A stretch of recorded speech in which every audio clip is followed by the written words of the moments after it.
جو آپ نے دوسری بات کی ہے اس کے اوپر تو میں کوئی رائے کا اظہار اس لیے نہیں کر سکتا کیونکہ میرے علم میں یہ بات نہیں. آئی ایم ایف کے خط کے حوالے سے میں ضرور اس بات کی تصدیق کروں گا کہ خط لکھا گیا اور وہ یہاں بائی ہینڈ جا کے اور وہ رؤوف حسن صاحب کے دستخط سے تھا اور رؤوف صاحب نے بائی ہینڈ جا کے ان کی ریزیڈنٹ مشن کی چیف کو دیا اور اس میں بھی میں نے اس کا متن بھی دیکھا ہے. اس میں بھی بنیادی سب سے پہلی بات یہ کی کہ ہم بالکل کسی بھی امداد جو آپ پاکستان کو دینا چاہتے ہیں اس کے رستے میں نہیں آنا چاہتے, لیکن آپ ہی نے کچھ اصول وضع کیے ہوئے ہیں اباؤٹ کرپٹ پریکٹسز اور گڈ گورننس اور ڈیموکریسی, اور آپ ہی کے یہ فلاں فلاں حوالے دے کے آپ صرف اتنا کر لیں کہ آپ اپنے جو آپ نے اپنے آپ کو گائیڈ لائنز دی ہوئی ہیں ان کو اپنی شرائط بنا کر کے اس سے کر لیں, اور یہ اس کام میں 1-2 ہفتے لگیں گے. صرف ایک آڈٹ آپ خود نہ کریں, آپ انویسٹیگیٹو ایجنسی نہیں بنے, ہم اس کو پاکستان کے اندر کریں گے, پاکستان کے اندر ادارے موجود ہیں جو کریں گے, لیکن آپ اسے ایک شرط بنا دیں. اور وہ کیوں؟ اور بلکہ اگر کسی امریکہ ہے یا برطانیہ ہے یا یورپین یونین ہے یا ایون اقوام متحدہ کے سیکرٹری جنرل ہیں یا کامن ویلتھ ہیں, یہ میں ان کے نام اس لیے لے رہا ہوں کہ ایک ایک نے یہ کہا ہے کہ پروب ہونا چاہیے اس الیکشن, ایک ایک کے آبزرورز کو ایک ایک کو یہی رپورٹس ملی ہیں کہ یہ الیکشن بہت متنازع تھا.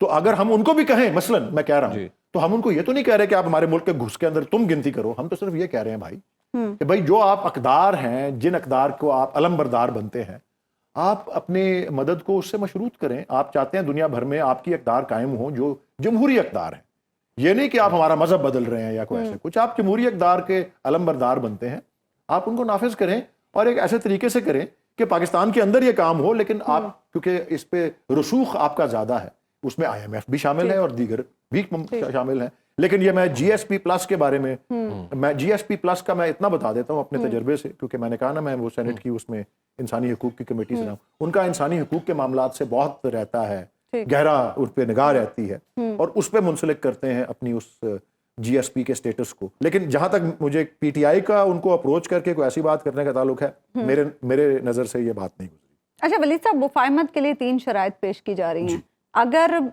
تینوں شرائط مان لی جاتی ہیں تو پھر مفاہمت کی شکل کیا ہوگی؟ اور وہ تینوں شرائط ذرا گن لیتے ہیں. 10 سیٹوں کا کہا گیا ہے, 10 سیٹوں کا سیاسی قیدیوں کی رہائی اور احتجاج کی اجازت. اور احتجاج کی اجازت, جی بالکل ٹھیک ہے. پہلے تو یہ بتائیں, آپ 10 سیٹیں اگر کھلتی ہیں تو آپ 10 تک ہی محدود رہیں گے؟ ہاں جی, مجھے تھوڑا سا یہ میں نے بھی ٹی وی پہ ہی سنا ہے آج, کیونکہ میں پچھلے کافی عرصہ بہت زیادہ وقت اسلام آباد گزارتا رہا ہوں, تو میں ڈائریکٹلی بھی دیکھ رہا تھا اور مشورہ بھی لیا جا رہا تھا. اب میں 3-4 دن سے یہاں ہوں تو میں نے ٹی وی پہ ہی دیکھا ہے یہ والی بات.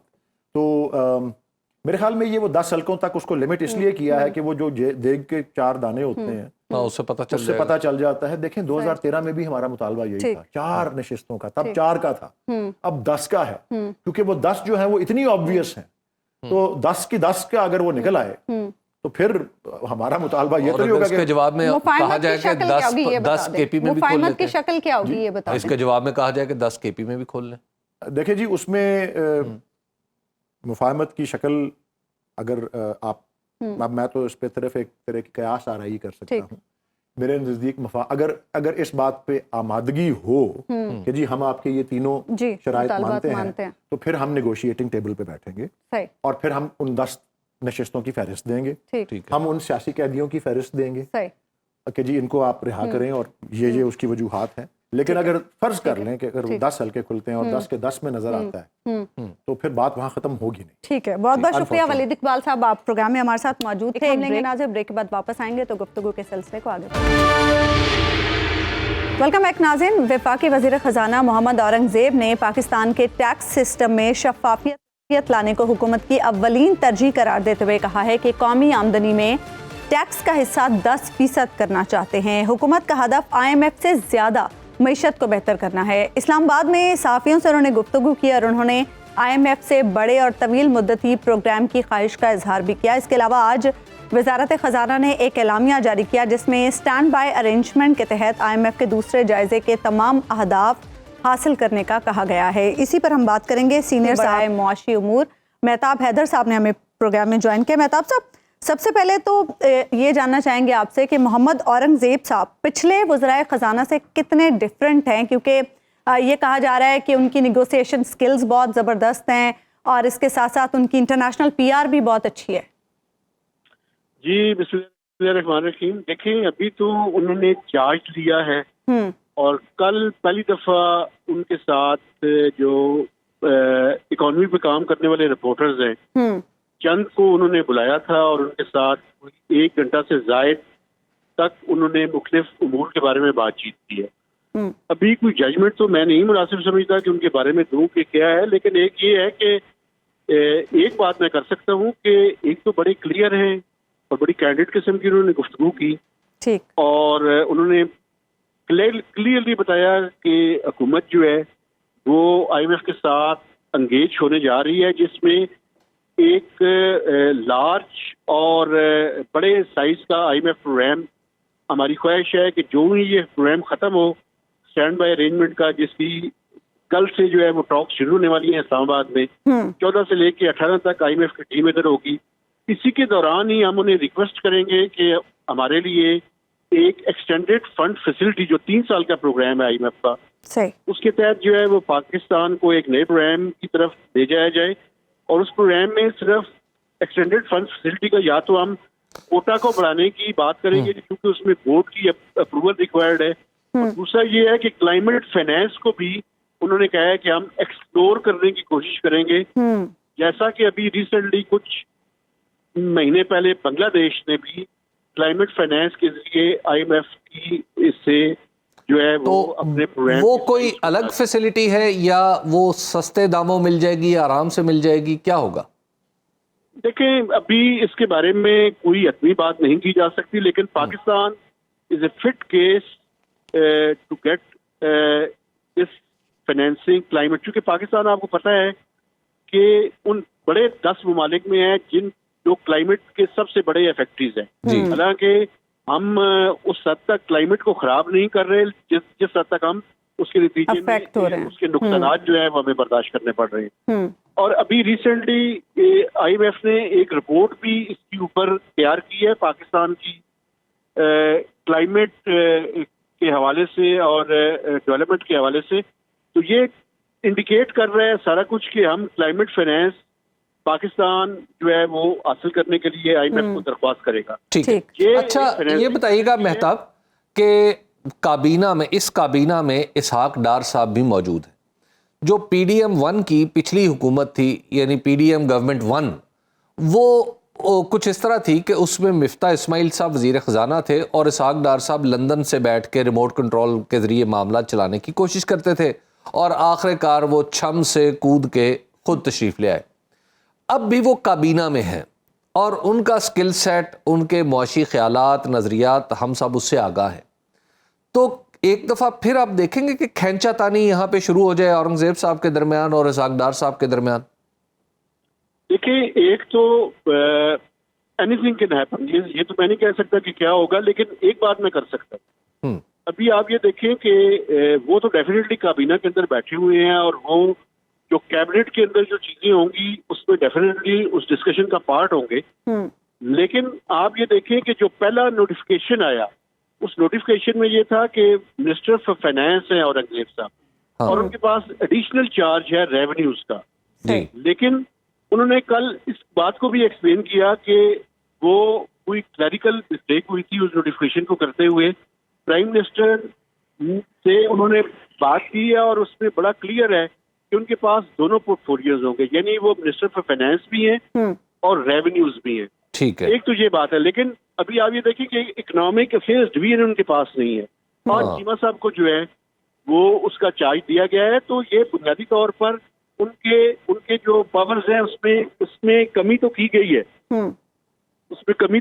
ہے، لیکن بنیادی طور پر دیکھنا یہ ہے کہ کیا وہ پوری اتھارٹی کے ساتھ پرفارم کرتے ہیں یا نہیں. لیکن آپ یہ بھی دیکھیں کہ ڈاکٹر شمشاد اختر بڑی کوشش کر رہی تھیں کہ وہ بھی کسی نہ کسی حیثیت سے اس کے کیبنٹ کے اندر آ جائیں، لیکن انہوں نے بڑی کامیابی کے ساتھ ان کا راستہ بھی روکا ہے. اب دیکھنا یہ ہے کہ ڈار صاحب کا راستہ روکنے میں وہ کس حد تک کامیاب ہوتا ہے. اب دیکھیں نا، پہلے مسئلہ یہ رہا ہے کہ اسحاق ڈار صاحب کی پشت پہ جناب نواز شریف ہوا کرتے تھے اور ہیں بھی.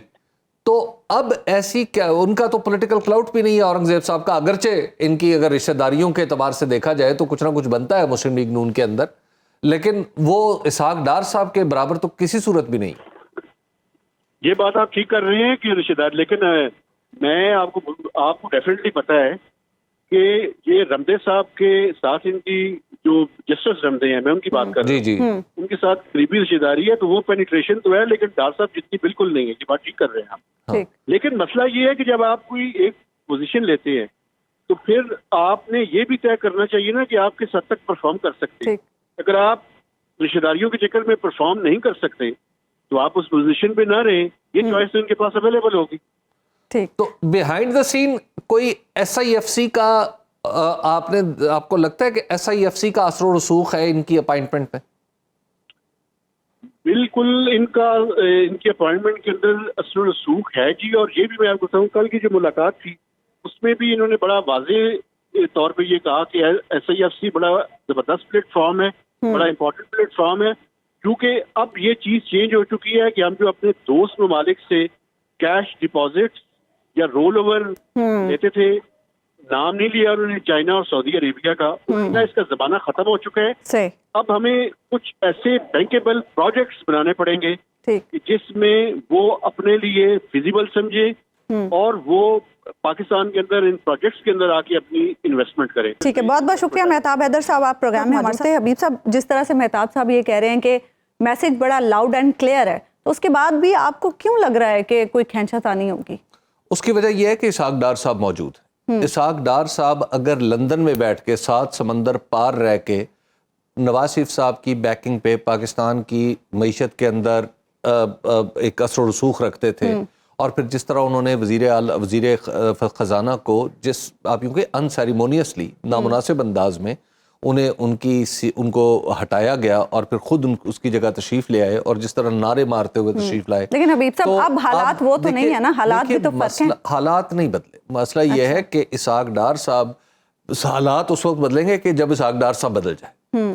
تو وہ پنجابی میں کہتے ہیں آتنا سرل جانی ہے. اچھا، اب جب آپ اسحاق ڈار صاحب کو کابینہ میں بٹھائیں گے اور پاکستان کے بہت سارے جو خزانہ کے معاملات ہیں وہ خارجہ سے جڑے ہوئے ہیں، تو جب آپ یہ سارے کام کریں گے، کسی حکومت سے کوئی ڈیل کرنی ہوگی، کسی پیسے رول اوور کروانے ہوں گے، پاکستان کے اندر کرنسی کے حوالے سے ایک فیصلہ لینا ہوگا. لیکن اس میں یہ بھی بڑا ضروری ہوگا نا یہ دیکھنا کہ اسحاق ڈار صاحب کے پاس اتھارٹی کتنی ہوگی. اسحاق ڈار صاحب کے پاس اتھارٹی تو نہیں، ظاہر ہے وہ وزیر خارجہ ہیں، وزیر خزانہ نہیں. لیکن پرابلم یہ ہے کہ جب آپ ایک کابینہ میں بیٹھے ہوں اور ایک دوسرا آدمی جو پہلے آپ کی سیٹ پر رہ چکا ہو، تو آپ اس کے کام میں کھنڈت تو ڈال سکتے ہیں نا. جیسے مفتاح اسماعیل صاحب تھے، مفتاح اسماعیل صاحب کے کام میں کھنڈت پڑ گئی، حالانکہ کیبنٹ سے باہر تھے. لیکن محمد اورنگزیب صاحب ہو سکتا ہے یہ چیزیں دیکھیے شروع میں تو بہت اچھا لگتا ہے، جو ایڈمنسٹریٹولی دیکھ لیجئے، پولیٹیکلی دیکھ لیجئے کہ شروع میں تو بہت اچھا لگتا ہے، لیکن اس کے بعد جیسے معاملات آگے بڑھتے ہیں نا تو پھر وہ